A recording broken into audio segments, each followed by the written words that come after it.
But the strange faith includes the Book of Mormon is the Bible of them, and the prophet is John Smith, not Jesus Christ. They believed that people should have multiple wives, only for wives. I mean, not for the women.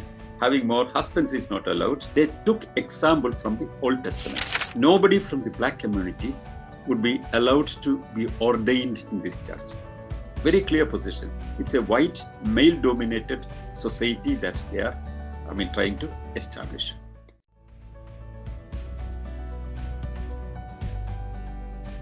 Hello everyone and welcome to this meeting with Sanal Edamaruku. I'm Shubhi Sinha, heading the youth wing of Rationalist International.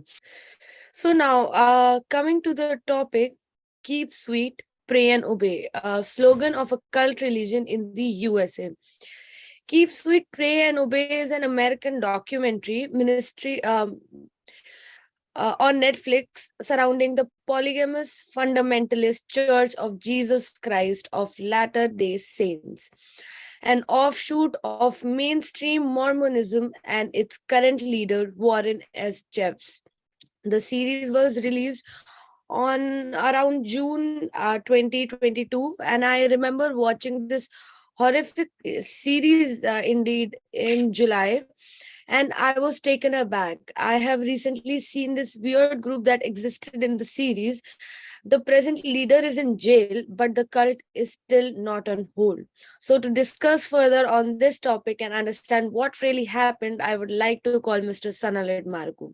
Welcome, sir. Thank you, Shubhi.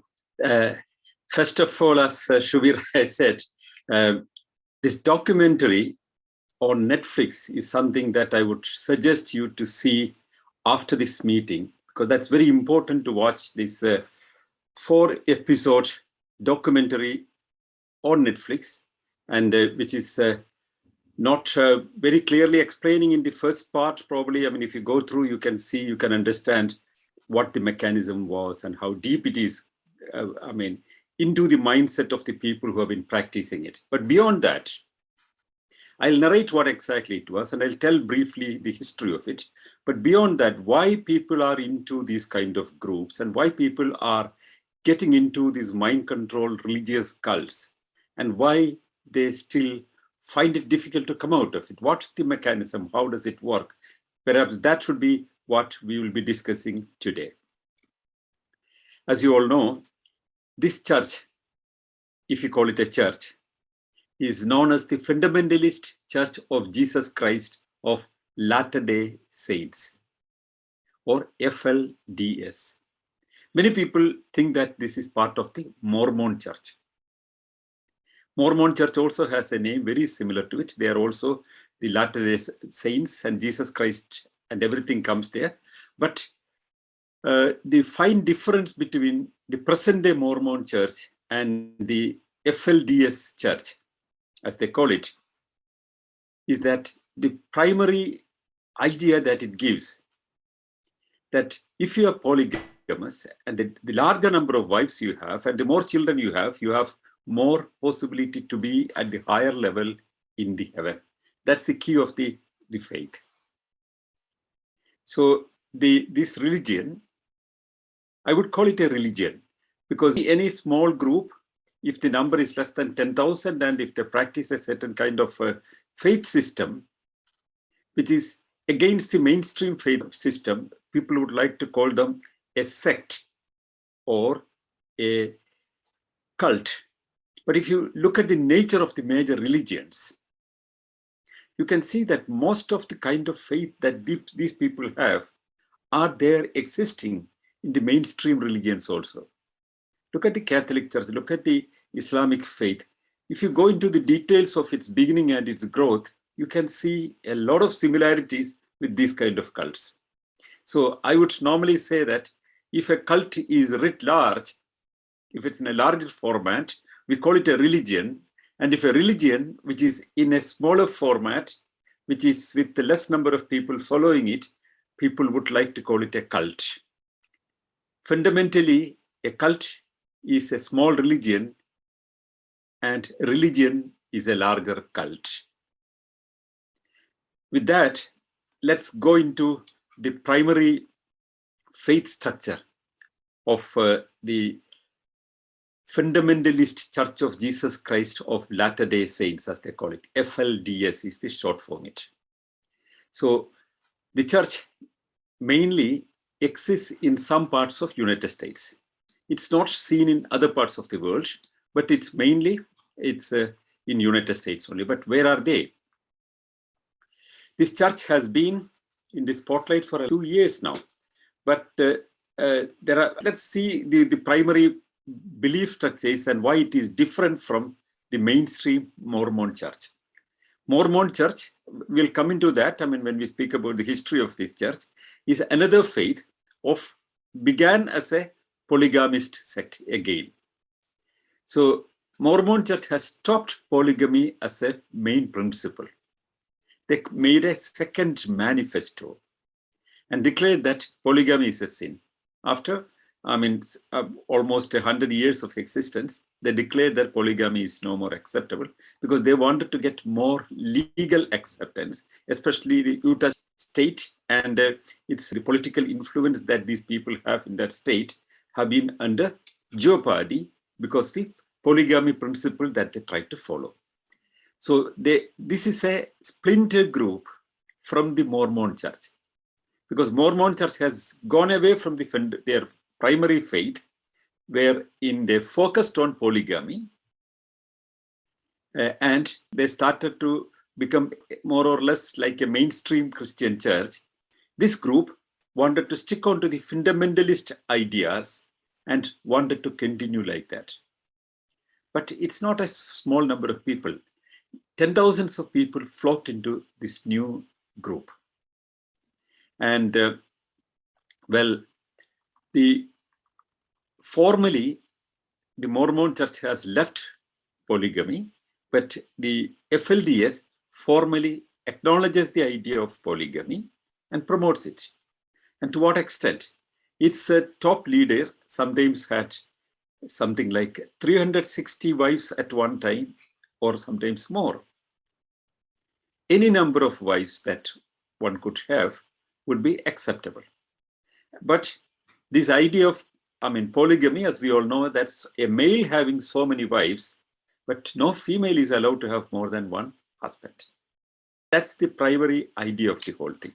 It's a very misogynistic, patriarchal society that they have been trying to establish, wherein women are not allowed to cut their hair. They cannot open their neck. They have to cover their neck. They have to wear full sleeve dress. They cannot show their arms. A lot of laws are there. They have to be very faithful and loyal to their husband. Though one amongst 300 or 400, still they have to be very faithful to their husbands. They have to follow the faith completely. And on the church of this religion, FLDS, there is a very famous quote that they have. That quote is the meeting's name, which is known as "Keep sweet and keep sweet, pray and obey." You have to be always sweet to your husband, sweet to the community. But what you have to do, pray and obey. Obeying and obedience is the key of the whole thing. This is the motto of the church that's written on their temple in a huge big letters. Pray and obey. That's what they have to do. So now, where are this community? If you have traveled to the United States, you know that the state of Utah is infested practically with the Mormons. Mormons are mainly concentrated in the Utah state. But the FLDS church is focused mainly on 2-3 areas, partly in Utah, in Colorado City, in Arizona, and in Hilldale. These are the places where these people are concentrated. So if you know, the Mormon Church has officially renounced the idea of plural marriage in 1904. That's more than a century back. They have a very strange history. The fundamental faith of the Mormon Church is what this new church, the Fundamental Church of Jesus Christ of Latter-day Saints, FLDS, is following. But The Mormon Church has moved forward, but this fundamentalist group remains there where Mormons began. That's how the whole structure is. But they have also a lot of different ideas. They are totally anti-Black. Nobody from the Black community would be allowed to be ordained in this church. Very clear position. It's a white, male-dominated society that they are, trying to establish. And they would believe that the following people who cannot be ordained, who cannot be in the religious hierarchy, women cannot be, gays would not be there, and they are foreseeing the end of the world, which they only know. So they are very homophobic, they are anti-government, they have a totalitarian behavior pattern. So these are the basic things that are generally known. Also, it's a polygamous culture.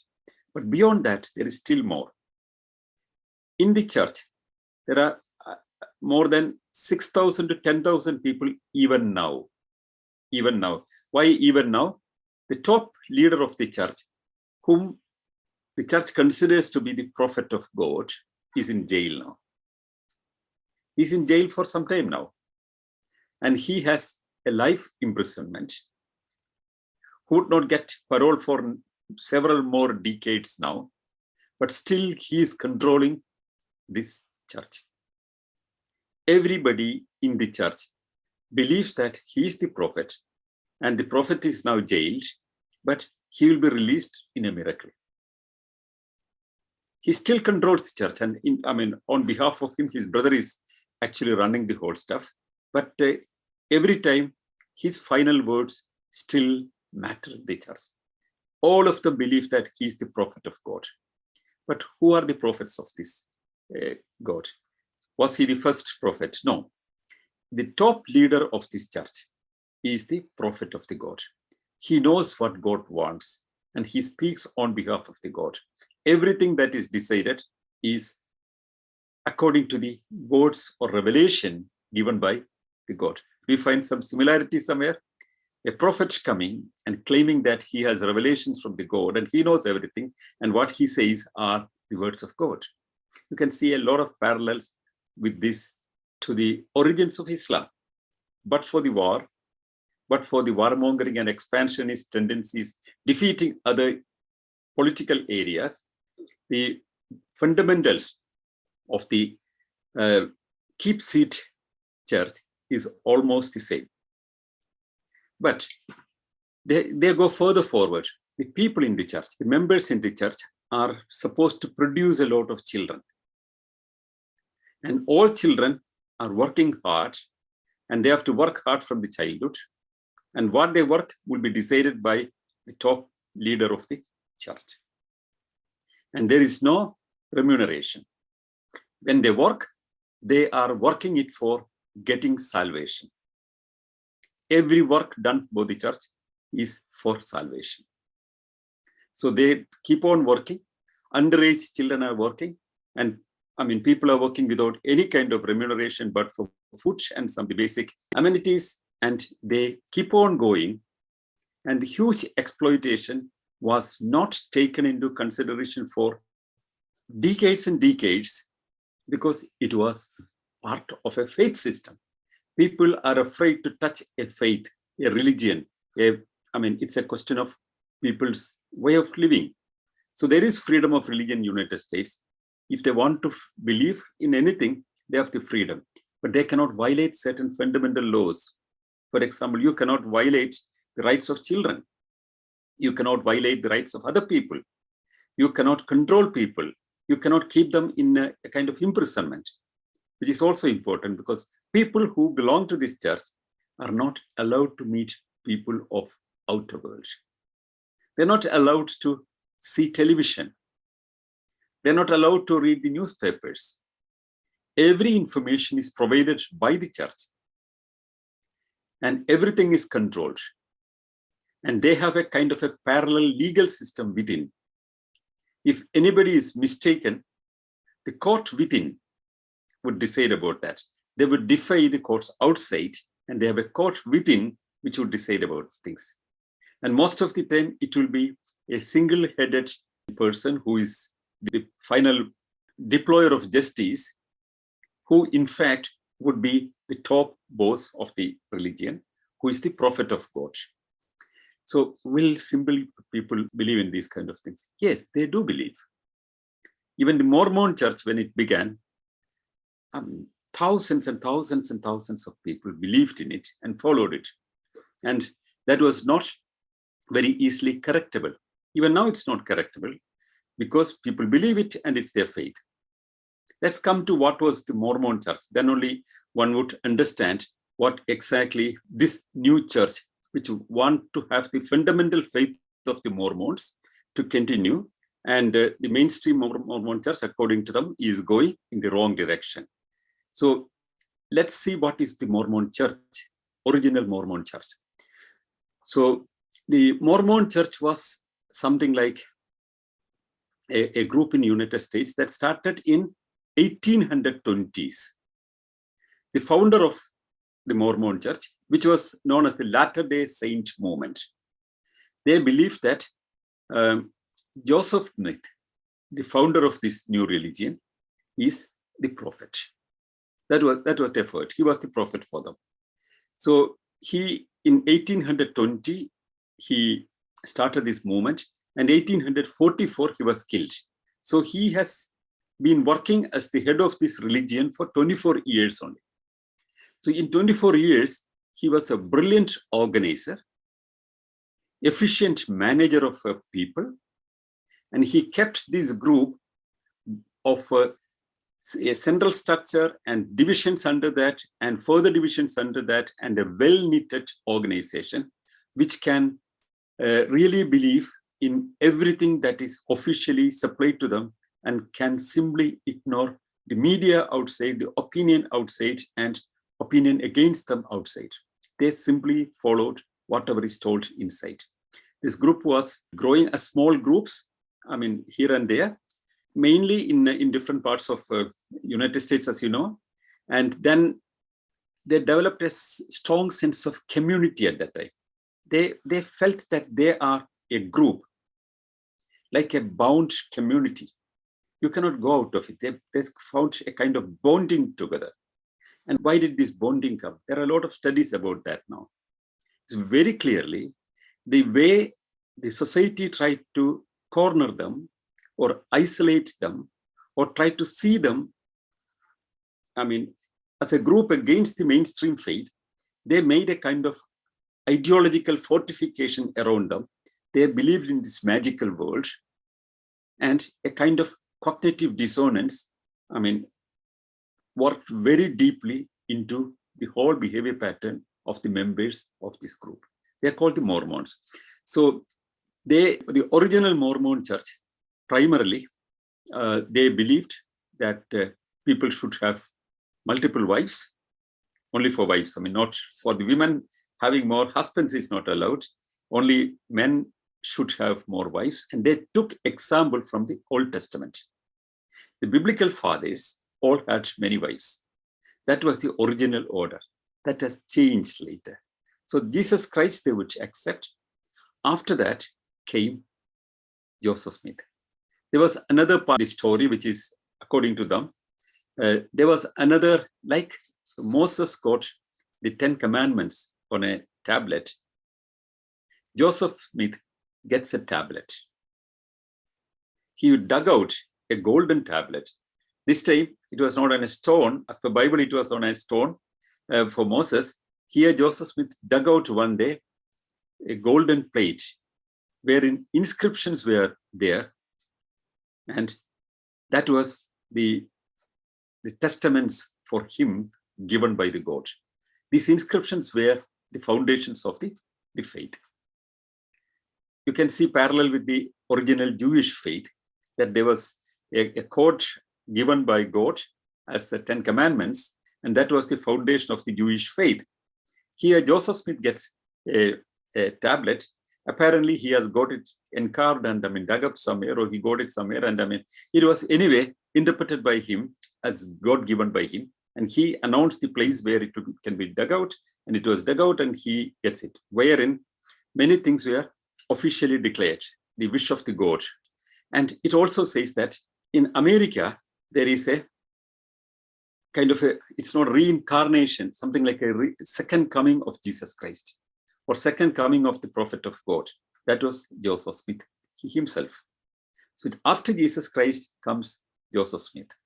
And from here starts a new era of faith system, which is going to the foundations of the new order given by the God. That was the faith. And a lot of people believed it. Mormons, how did they raise money? That was the most interesting thing. They spent all their resources to the church. A certain amount, a certain percentage of their income was to be given to the church. Huge divisions. And this church would decide what share of your income should be given to the church. You can work anywhere, but the church authorities will decide what share of the money should go to you. The more members in the church, you have more share coming from their work.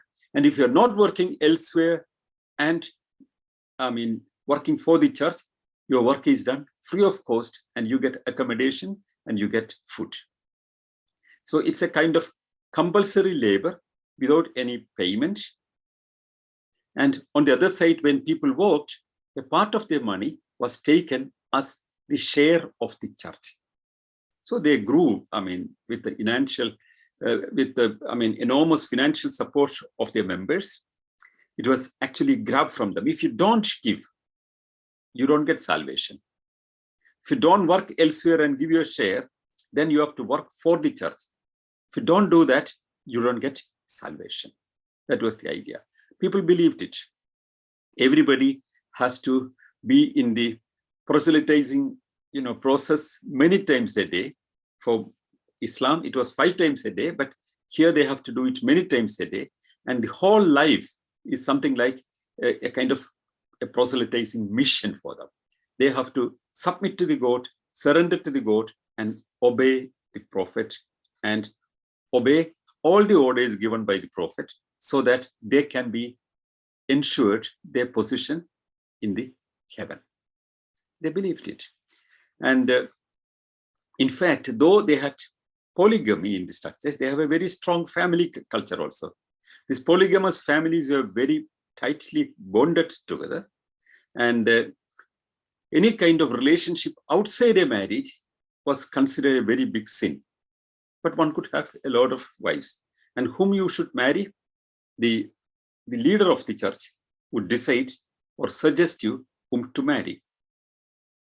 So this all went for some time, but there have been a lot of criticism, especially from the very reactionary right-wing Christianity, very conservative and Puritanist in their whole concept. They did not accept this. There has been many times attacks on John Smith. He was jailed. And when he was brought in the court of law, a mob attacked the accused people.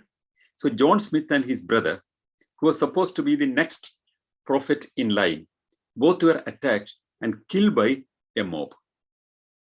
That's why he died comparatively at a younger age, 24 years only he lived. But he was hated by other Christians. And there was a lot of public complaints against him, and he was arrested. And while he was in trial, he was attacked, a mob attack, and he was killed along with his brother. But the Mormon Church eventually grew further. They continued. They made estates there, they made prayer houses there, and in the state of Utah, they have a huge presence. But the state of affairs in United States were not going very much in favor of their faith system and their practices, and they wanted more recognition. And eventually, they agreed to have a second manifesto wherein they stopped polygamy. So they officially stopped polygamy and tried to be in the framework of the American Constitution and the American system, and they wanted to be accepted as a new Christian denomination. But this has provoked a lot of anger in the church. The fundamentalist groups who did not want to be integrated to the mainstream structure or going away from the structures, they started making splinter groups asking for the fundamentalist faith. There are many groups that came out of this. So imagine, these Mormons are calling themselves Christians, and many Christians don't consider them as Christians. Like the Protestants were not considered Christians by the Catholic Church for a long time. Very later only, the ecumenical movement and all came, and it was corrected. But like similarly, most of the American churches earlier did not accept the Mormons as Christians. But now I know that several groups have started accepting them as another Christian faith, and Mormons are more and more getting accommodated in the mainstream Christian faith, what you call the diaspora. One of the major things of the main Mormon church is that every single person should have a period of becoming a missionary. Especially after their studies, they have 1 or 2 years' time to go to other countries or other states and propagate this religion. I'll tell you one of my encounters with Mormon missionaries in Helsinki. In my early years of my stay in Helsinki, I think it was in 2012 or 13, while I was traveling in a metro, I thought somebody who knew me, and I said hello, and next moment a conversation begins, and the person was a young girl, who introduced herself visiting Helsinki from United States of America to give some fundamental ideas to the Finnish society, which is lacking here. I was curious. I said, what is lacking in the Finnish community? Then she said she would like to talk to me about this if I could give the phone number. Unsuspecting, I have given the phone number. Then came a phone call asking for an appointment. She and her boyfriend would like to visit me a day, and they would like to speak about the religious ideas that they possess, which will find difficulty for a lot of people. I'm always curious about religion. As a critic of religion, I would closely watch religions also and understand religions also. I gave them time to visit me. I think it was after 3 days or something like that. This young girl and her boyfriend both came, and they had introduced themselves as Mormon missionaries.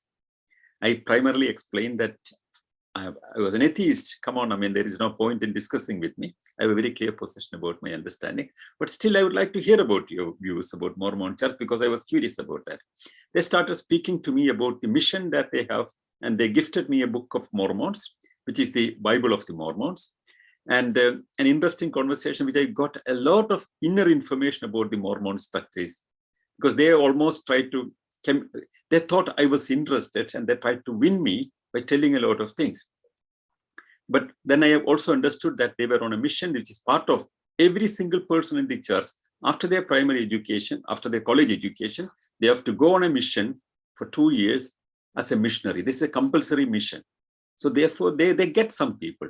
Even in Scandinavian countries, Mormon church exists, and they have a small number of people in that church, and they have a bishop also. That's in Sweden, in Norway, and all these countries, you have small Mormon communities existing. But Mormons do not practice all these dangerous things that we are speaking with the FLDS church, but that was the beginning of it. Mormons are trying to spread. It's understood by many people that it's a cult, but for many other people, it's a religion which has a strange faith. But the strange faith includes the Book of Mormon is the Bible of them, and the prophet is John Smith, not Jesus Christ. Jesus Christ was like an old prophet, and after that came John Smith. That is the faith of these people. So they believed in baptism. They have their ordinances, and they have their priesthood. They have their bishops. All these kind of structures are there. So it's a big cultural influence in Utah State in United States, and they have a tendency to move more and more. All the Mormons are, if they get an opportunity, they move to Utah State. So they are concentrating there, and they are a big concentrated community there in Utah State in United States. Now, the Mormons, or their faith is called by other people as Mormonism. It's a Christian group, it's a Christian church. So they have now, as I've told earlier, they have discarded the old faith, and they have accepted the new ideas of social existence with their second manifesto, where polygamy was completely stopped. That was the point when the other people got away from this church. The golden plate, The golden plate was where the golden tablet, which John Smith produced as the gift from God or God's messages to him to begin this new church. So therefore, new groups would follow that, and they believe that all of their church leaders who are prophets for them would resurrect. Like in the story of Jesus Christ. I mean, in Christian faith, Jesus Christ was crucified, but he resurrected, and when he was walking around the people, and then he has ascended to the heaven. Similarly, these people believe that the FLDS people, they believe that their leader, the prophet, would never die. He will have a formal death, but from there he would resurrect. And when he resurrects, he will be taken alive to the heavens. And all those people who die, who have practiced the laws of this community, would all be in different levels in the heaven. And the more people you have married and more children you had higher levels or higher positions in the heaven. There's a hierarchy in the heaven also. That's how their faith goes. Now what are the fundamental difference with the Mormon faith and this particular church that we speak about? Mainly, the continuity of the leadership is a very interesting pattern. The prophet himself names the next prophet because he's not dying. He's before getting ascended to the heaven, his soul on this earth, part of it would go to the new prophet, and he's actually continuing. And you know what it means? The one major leader of this church, the father of the present prophet is Warren Jeffs. Warren Jeffs is in the prison. He has, how many wives? I think 70 wives he has. And his father had, something like 360 wives. And one major interesting thing that happened when he became old, there's a story, if you see this documentary on the Keep Sweet Church, you can see one very interesting story. But some of the victims are coming out and speaking about it. And one story is so shocking. One person says that she, at the age of 18 or 19, was told to marry the prophet. And the prophet himself has shown interest in her. That is a great, achievement for the family, that the prophet has shown interest in the girl. For many other people whom she knows, her aunts or other cousins, the prophet suggests them to marry somebody. And they suggest whatever is the suggestion is to be followed. Sometimes, the person would have another 5 or 6 wives, and she would be the next wife. But here, this girl, she found suddenly as a bride and marrying the prophet himself. And about the first night, she was speaking with this prophet, was her husband. He had so many wives, and all the wives came to dress her up. They all encouraged her. And on that night, after the marriage, she was taken to the room where the prophet was sleeping. So the prophet was something around 80 plus in his age. And he was lying on a bed, and he waved the hand, and she comes to her, and she didn't understand what was happening. She didn't know what was sexuality, and she didn't know what would happen after marriage, what would happen in a sexual relationship, because the kind of upbringing in this community is so closed. Nothing is told to children, no other communication is available, no material is available, no newspaper is available, no, literature or any idea would come outside than that is given within the church, within the community. You are in a closed society. She didn't know exactly. And then she was thrust into a sexual relationship with this prophet. 84 years old person. The only thing that she understood, that there was a kind of aggression on her. And at the end of it, he fell asleep, and she felt relieved. Then he opened his eyes and gestured something to her, because he was not able to speak properly. He was very tired and weak. And what he said was to help him to go to toilet because he could not stand on his feet to walk himself to go to the toilet. He was that old.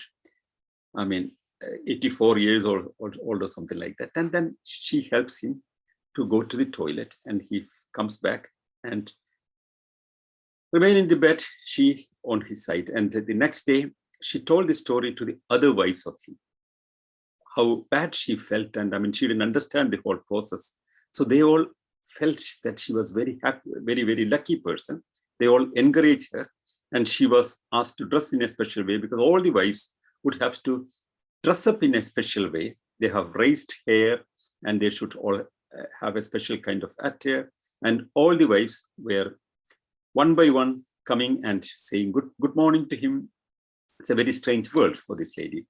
And then eventually she submitted to that life as his wife. Some years later, 1 or 2 years later, this man, he had a lot of ailments and he was sinking and he was very weak. He had partial amnesia and he was on his deathbed. But all the people in the community, all the people, thousands of people around there, they all believed he would not die. He would formally die, but resurrect into a new young man and continue to lead the church. That was the faith that they had. So one day in a morning session, he was speaking and he was so weak, then his voice trembled and he fell dead. Nobody could believe that he could die. Yes, he died. So he was in a coffin later, and including she, all his wives and all other people believed that the coffin will be opened and he will come out as a young man now, as the prophet re-emerging, because he cannot die. But it doesn't happen. His son takes the initiative and there was a funeral, and it was all shocking for everybody. He is then buried. Then the son, who is the present prophet, starts leading the formalities and all of the church. The morning sessions and morning prayers are all taken by him. And this father died in 2002. Now Warren Jeffs became the leader.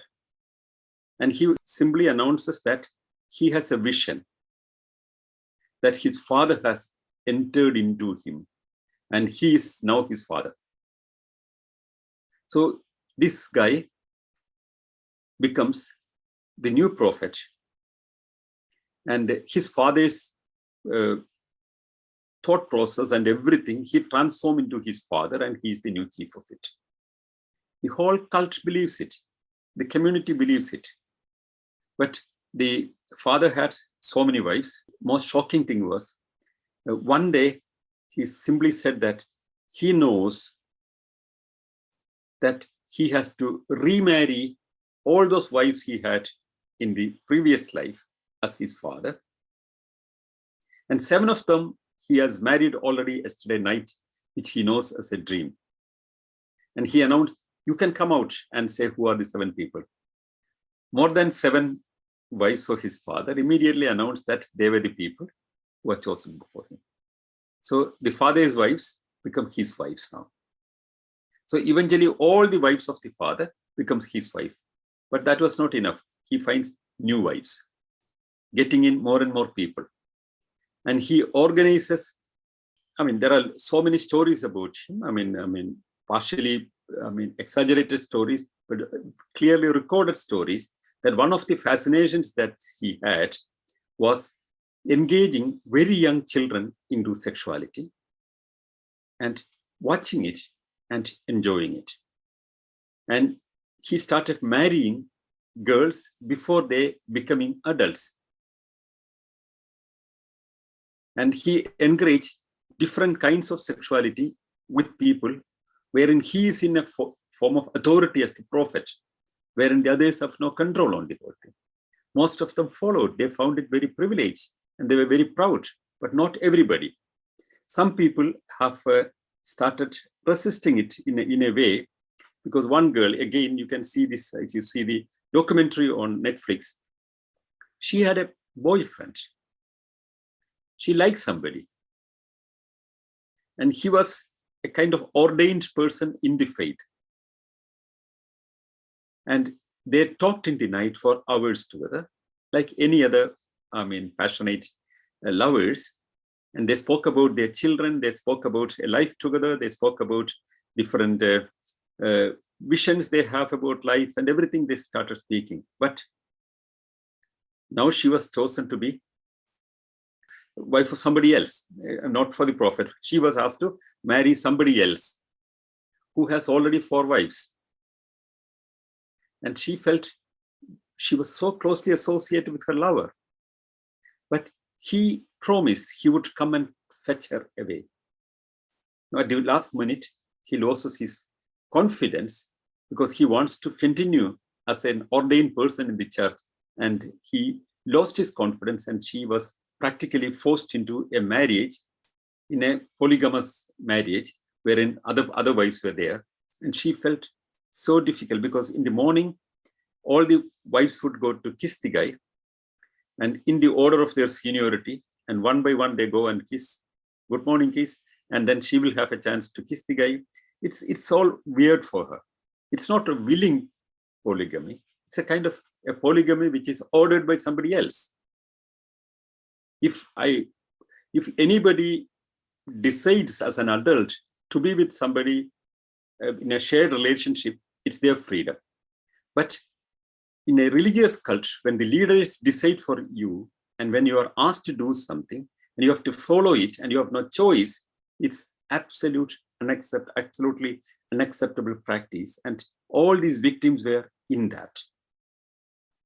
So she later runs away with her lover. That was one of the first breakthrough. She talks to media. Some journalist who was curious was told about the whole thing, and there was an inquiry. There was a secret study about the whole thing. They found a lot of inner information which was not known to the world.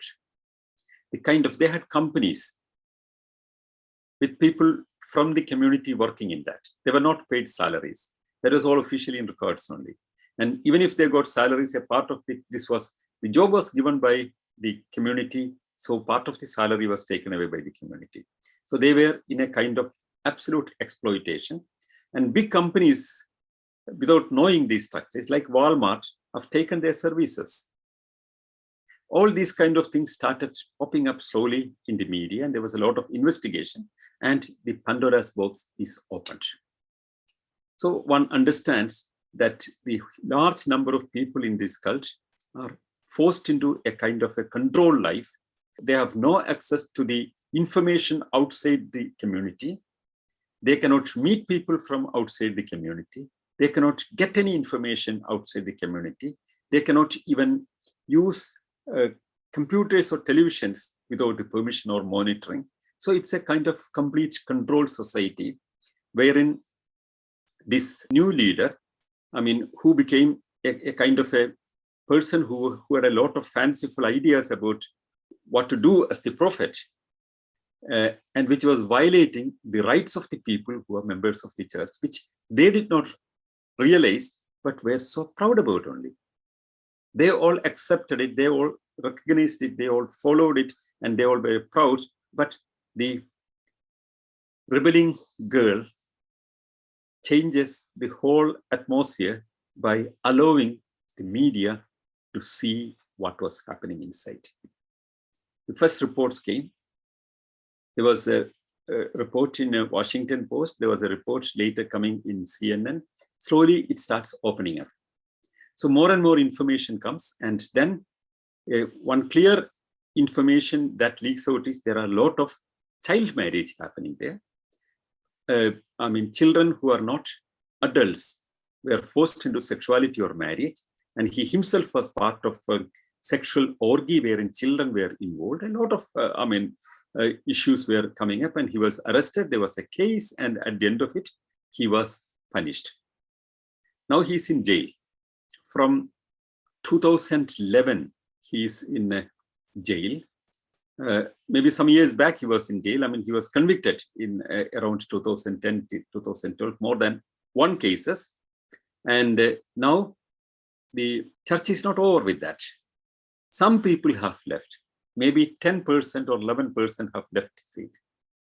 But those people who were inside, they have practically lost contact with reality, and they started believing that this is all part of the major part of persecution of the religion by the evil spirits. They don't accept the Constitution of United States.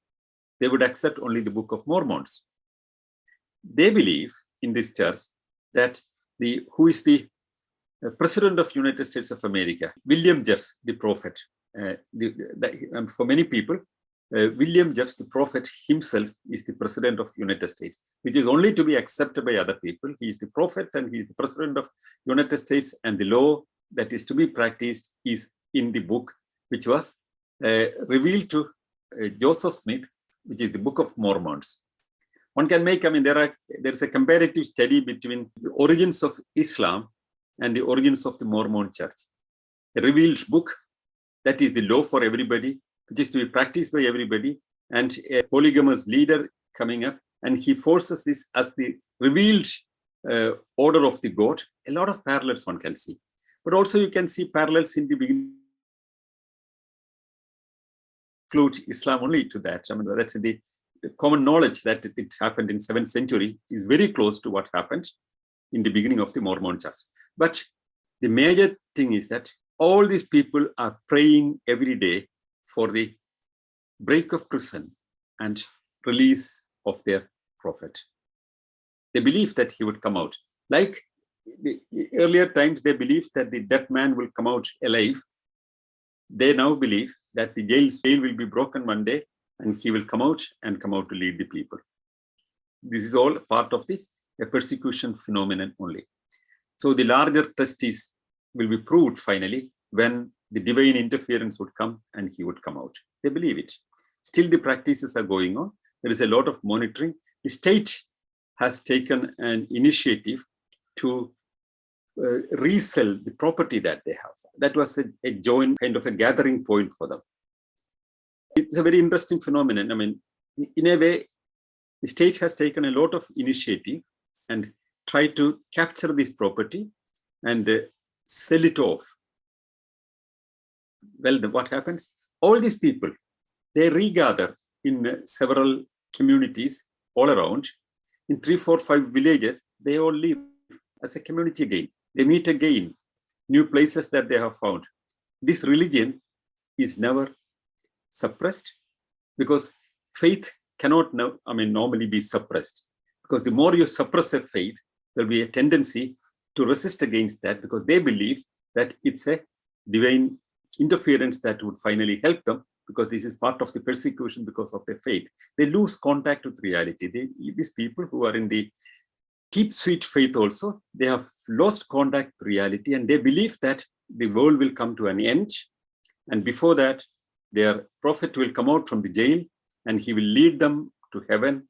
And then the whole universe or the earth will perish and they will be saved to the heaven along with those people who were earlier there, who were in their faith. The faith continues and the societies remain there and their patterns continue despite the state interference, despite the media campaign, despite the public opinion that was raised, despite the legal cases against them. These people remain united, remain in the faith, and the faith for them is unbreakable. But why do people get into this kind of faith? Why do they get into these kind of unbreakable faith structures?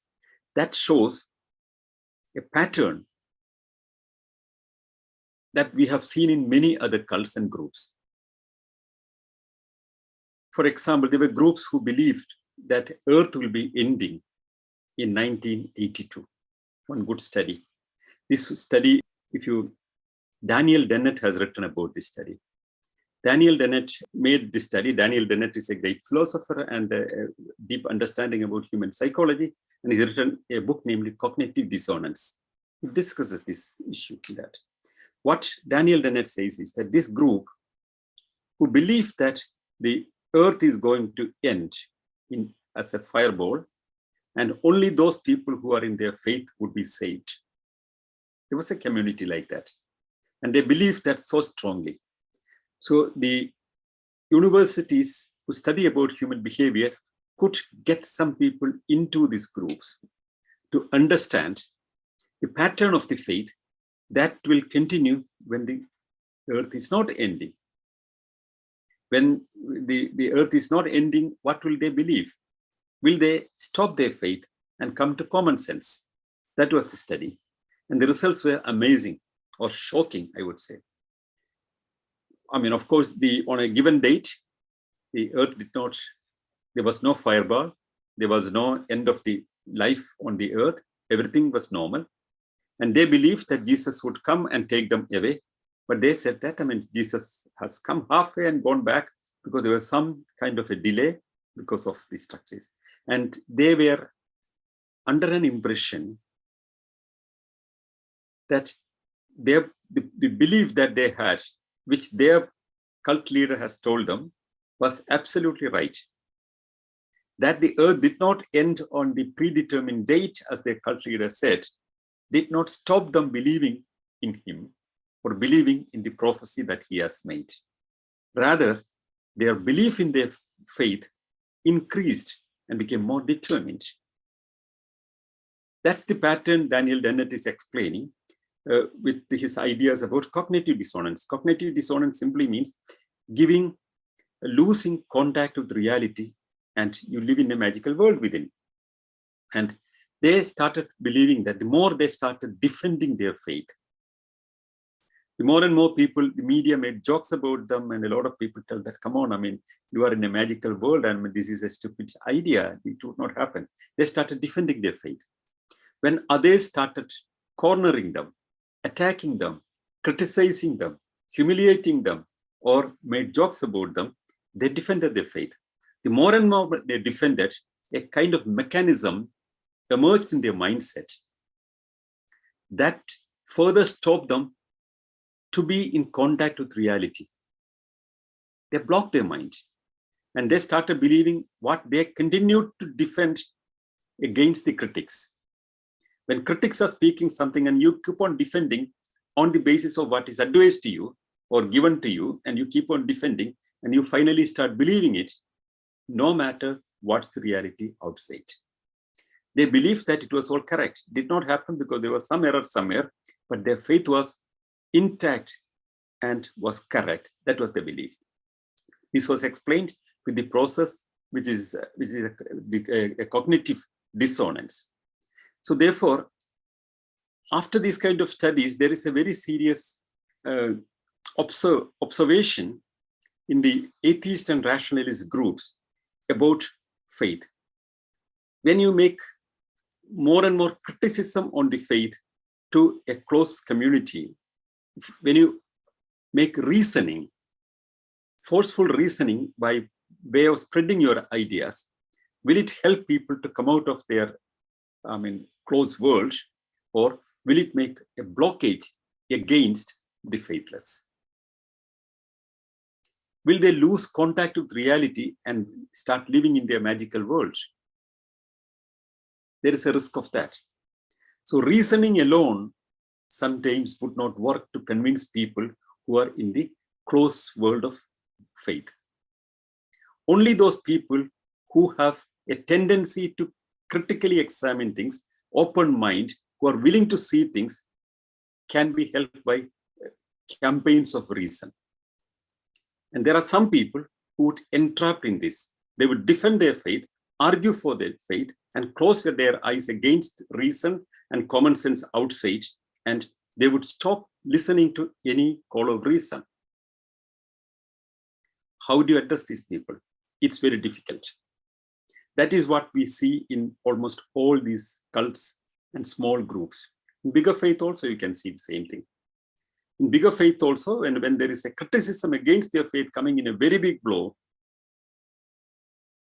a small section will start defending it with their faith by blocking any information or any idea coming against them. The block will be so hard that they will lose contact with reality. This cognitive dissonance would block them from reality and keep them there in their faith world till their end. This is a potential danger when we identify a strategy to raise the slogan of reason without care and a careful attitude. So this group, anyway, despite the legal action, despite the media campaign, despite the laws shown to them, despite the public understanding that has been all around them and the media speaking about it, despite the exposition to the fact that they have been exploited, despite the fact that the practices that they've been following was nothing to do with reality, despite the fact it was told that children were exploited for work, and despite the fact that girls and women were forced into marriage, they still believe that they would continue in this faith. That's how faith sometimes works. So when people are conditioned so heavily from childhood, indoctrinated so heavily from childhood, it will be very difficult for them to come out, no matter what kind of reason is in front of you. Only very few people would muster courage to think aloud and come out. Sometimes they need a shock. Harsh criticism of religion, sometimes by atheists, is taken in that level. They have to break from the cognitive dissonance they are trapped into. There are many ways of handling it. That's also discussed, which we will discuss in another meeting sometime. But the ground reality still exists that this faith, the keep, sit, and pray and obey community, or the FLDS community, still remains thinking that their imprisoned prophet would come one day and save them all and take them to the other world, what they call as heaven. Thank you very much. Thank you, sir. So, indeed, this is a very new and an interesting topic, and I would request and suggest everybody to watch this series, which is very interesting, and it gives you a new perspective or a whole new level of how a cult can be and how it is shaped. So I would say everybody should watch it, and thank you everybody for listening, and thank you, sir, for explaining us really nicely what is happening and what is uh, the mind control which is being taken behind it. And I hope even everybody else could understand a lot out of it. So thank you everybody, and I'm hoping to see all of you next week. Thank you very much. And all those people who are watching this discussion on different websites, on three websites this is going on. Thank you for all of you also. Thank you very much. Thank you.